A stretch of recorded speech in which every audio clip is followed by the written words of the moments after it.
আসসালামু আলাইকুম।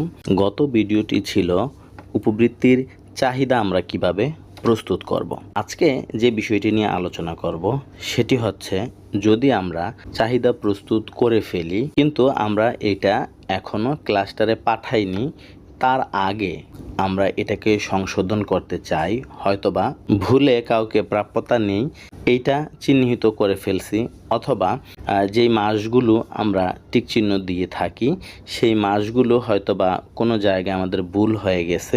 তো এই জায়গাগুলো আমরা সংশোধন কিভাবে করব সেগুলো নিয়ে আজকের ভিডিওতে আমরা আলোচনা করব। তাহলে চলুন শুরু করা যাক। উপবৃত্তির সার্ভারে লগ ইন থাকা অবস্থায় আমরা বাঁ দিকে উপরে যে 3 লাইন চিহ্নটি আছে সেখানে ক্লিক করব। সেখানে ক্লিক করার পর চাহিদাতে ক্লিক করব।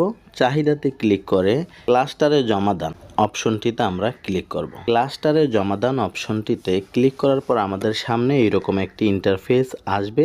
এই জায়গাতে আমরা ভালো করে লক্ষ্য করব যে এই জায়গায় এই সবুজ যে আইকনটি আছে নিচে, তার পাশেই কিন্তু একটি রঙের আইকন আছে। আমরা এই ব্লু রঙের আইকনটা ব্যবহার করব। সেই ক্ষেত্রে যেই শিক্ষার্থীর তথ্যটি ভুল রয়েছে বাঁ দিক থেকে সেই শিক্ষার্থীর তথ্যকে টিক দিয়ে তারপর আমরা এই যে ব্লু কালারের অপশনটি রয়েছে, এখানে বলা আছে সংশোধন বা সংশোধন পূর্বক পুনরায় উপস্থাপন।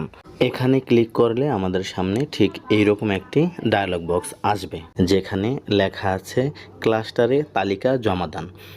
তো এটা আমরা ইয়েস দিয়ে দিব।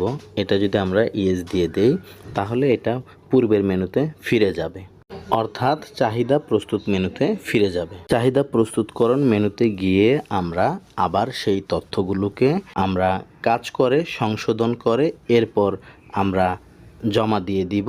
তারপর আমরা এগুলোকে পূর্বের মতো টিক চিহ্ন দিয়ে, অর্থাৎ ক্লাস্টারে জমাদান অপশনে এসে সবগুলোকে সিলেক্ট করে তারপর আমরা ক্লাস্টারে পাঠিয়ে দিব। আশা করি বিষয়টি আপনারা বুঝতে পেরেছেন। সবাইকে অসংখ্য ধন্যবাদ।